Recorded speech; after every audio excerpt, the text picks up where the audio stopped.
Assalamualaikum warahmatullahi wabarakatuh. Bertemu lagi dengan saya. Ini adalah materi ketiga dalam pelajaran marketing. Di sini nanti kita akan membahas tentang segmentasi pasar. Yang pertama ada KD 3.3 dan KD 4.3. KD-nya sama, yaitu menganalisis segmentasi pasar. Ini adalah indikatornya. Indikator KD 3.3. Yang pertama menyeleksi pasar, yang kedua menguji pasar berdasarkan segmennya, yang ketiga menyimpulkan hasil dari uji segmentasi pasar. Untuk indikator KD 4.3 itu sama dengan indikator KD 3.3. Yang pertama kita akan masuk ke segmentasi pasar. Segmentasi pasar adalah mengelompokkan pasar menjadi kelompok-kelompok konsumen yang homogen. Jadi kita harus bisa mengelompokkan pasar itu sejenis. Nah, di mana kelompok dapat dipilih menjadi sebagai pasar yang ditargetkan untuk pemasaran satu produk. Jadi kalau misalkan pasar itu dapat dikelompokkan menjadi sejenis, jadi kita dapat memilih pasarnya jadi sejenis, kita bisa masuk ke situ dengan produk yang dapat bersaing di pasar tersebut. Jadi kita mengeluarkan produk ke pasar itu kita tidak salah pasar. Jadi contohnya ketika kita mengambil segmen pasar yaitu pasar buah, tapi kita menjual barang pakaian di situ, nah itu kan kita mengeluarkan produk pada tempat yang salah. Jadi kita harus bisa mengelompokkan segmen pasarnya atau dikelompokkan pasarnya menurut jenis tertentu. Setelah itu baru kita bisa memasarkan suatu produk atau mengatur strategi untuk produk kita itu untuk kedepannya biar lebih tepat lagi dalam proses pemasarannya. Nah, tujuan segmentasi pasar adalah yang pertama adalah pasar lebih mudah dibedakan. Yang kedua, pelayanan kepada pembeli menjadi lebih baik karena kan digolongkan sesuai dengan segmennya. Jadi karena sesuai dengan segmennya, orang lebih bisa detail lagi tentang pasarnya tadi. Yang ketiga adalah dapat mendesain produk. Yang keempat bisa menganalisis pasar. Yang kelima menemukan peluang. Yang keenam menguasai posisi yang superior dan kompetitif. Yang ketujuh bisa menentukan strategi komunikasi yang efektif dan efisien. Kita pilah-pilah dulu ya dari atas lagi. Oke, pasar dibedakan menjadi lebih mudah. Itu sesuai dengan yang di awal tadi. Jadi segmentasi pasar memang untuk menggolongkan pasar-pasar menjadi satu jenis. Jadi ada yang namanya pasar buah, ada yang namanya pasar sapi, dan ada yang namanya pasar yang tentang produk-produk kebutuhan sehari-hari. Nah, itu dibedakan. Nah, nanti biar kita kalau meluncurkan produk itu sesuai dengan pasarnya tadi, jadi kita tidak keliru. Yang kedua adalah pelayanan kepada pembeli menjadi lebih baik. Jadi kalau misalkan pasarnya itu sesuai jenis, itu pelayanannya menjadi lebih prima. Karena pelanggan itu juga dapat memilih barang itu yang berbeda-beda, walaupun satu jenis berbeda-beda, memilih kualitasnya juga. Misalkan aja toko baju itu kalau bersebelahan kan kita bisa memilih dengan harga lebih murah atau lebih mahal. Terus kualitasnya juga kita dapat memilih dalam satu tempat. Nah, itu pelayanannya jadi lebih baik. Terus yang ketiga dapat mendesain produk. Nah, dengan kita dapat membedakan pasarnya tadi, kita menggolongkan segmennya tadi. Nah, kita dapat mendesain produk sesuai dengan yang kita inginkan, sesuai dengan segmen, sesuai dengan kelompoknya. Jadi kalau misalkan desain kita itu tidak keliru dengan dengan produk kita dan dengan pasar kita. Jadi nyambung desainnya dengan tempat dan produknya.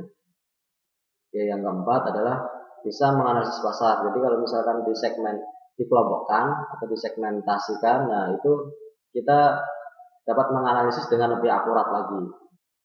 Terus kalau sudah dianalisis, kita dapat menemukan peluang di situ. Jadi peluang apakah kita bisa bersaing nggak di situ.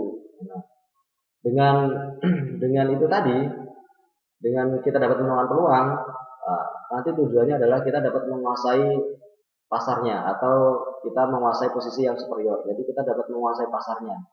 Kita di pasar itu atau di kelompok segmen pasar itu kita jadi kalau misalkan kita ngomongin toko kita itu paling dijadikan rujukan untuk membeli. Jadi orang itu kalau membeli pasti ke toko kita dulu. Nah, itu yang dimaksud dengan menguasai pasar dan harganya juga kompetitif atau bersaing. Terus yang terakhir adalah bisa menentukan strategi komunikasi yang efektif dan efisien. Jadi kalau misalkan kita sudah menganalisis, nah kita bisa menemukan komunikasi yang efektif. Jadi kita cara pemasaran kita itu yang gimana? Contohnya ya, saya kasih contoh. Kalau misalkan HP, toko HP itu sepi, nah bagaimana dia caranya menarik pelanggan? Nah, itu dianalisis dulu, baru dilakukan tindakan. Contohnya, ketika eh, kita menari-nari di pinggir jalan kayak gitu. Nah, itu apakah cara yang efektif? Apakah orang bisa tertarik untuk membeli di situ kalau misalkan kita. Nah, itu dianalisis dulu. Jangan jangan buru-buru dilakukan, tapi dianalisis dulu. Kalau misalkan itu tidak efektif, kita tidak usah lakukan. Jadi kalau misalkan efektif, misalkan kita memberi pelang besar di depan toko terus kita kasih diskon, apakah itu akan menarik pelanggan? Nah, kalau bisa menarik pelanggan ya itu kita lakukan, ya itu. Jadi dianalisis dulu baru dilakukan. Ya, tahapan segmentasi pasar. Nah, jadi apa yang kita lakukan saat mengelompokkan pasar? Jadi disurvei dulu pasarnya. Nah, ini langkah pertama disurvei. Yang kedua dianalisis dulu. Sesuai yang tadi dianalisis. Terus di pembentukan itu hasil analisisnya itu dipaparkan di situ. Terus setelah hasil analisisnya dipaparkan, kita tarik kesimpulan dari situ. Nah, jadi kesimpulannya seperti apa? Nah, nanti disimpulkan di situ. Setelah disimpulkan, baru kita merumuskan untuk strategi ke depannya. Kita ke depannya itu mau seperti apa? Kita mengambil langkah ke depannya seperti apa? Strategi kita pemasarannya seperti apa? Nah, itu. Terus yang terakhir adalah ini menerapkan segmentasi pasar. Jadi menurut Philip Kotler dan Jerry Armstrong, jadi ada 3 segmentasi pasar, yaitu segmentasi pasar konsumen, segmentasi pasar pebisnis, dan segmentasi pasar internasional. Oke, kita fokus aja ke segmentasi pasar konsumen dulu. Yang pertama adalah ada variabel-variabelnya, ada 4 di sini, yaitu variabel geografis, demografis, psikografis, dan perilaku. Yang pertama adalah geografis, yaitu mencakup tentang wilayah. Jadi kayak misalkan provinsi, negara, terus habis itu dataran rendah, dataran tinggi. Nah, itu adalah wilayah. Jadi kita mengelompokkan pasar itu dari geografisnya. Jadi dari wilayahnya. Contohnya pasar di dataran rendah itu nanti akan kebanyakan menjual apa aja. Nah, terus habis itu pasar dataran tinggi itu menjual apa aja biasanya kayak gitu. Itu kita membedakannya pasar dari situ. Nah, terus habis itu ada yang dari demografisnya atau dari kependudukannya. Jadi contohnya adalah seberapa banyak jumlah laki-laki yang ada di sana, seberapa banyak jumlah perempuan yang ada di sana. Nah, terus itu apa itu namanya? Seberapa banyak jumlah anak kecil juga di sana. Itu nantinya akan apa itu namanya? Mempengaruhi mereka, gaya membeli mereka.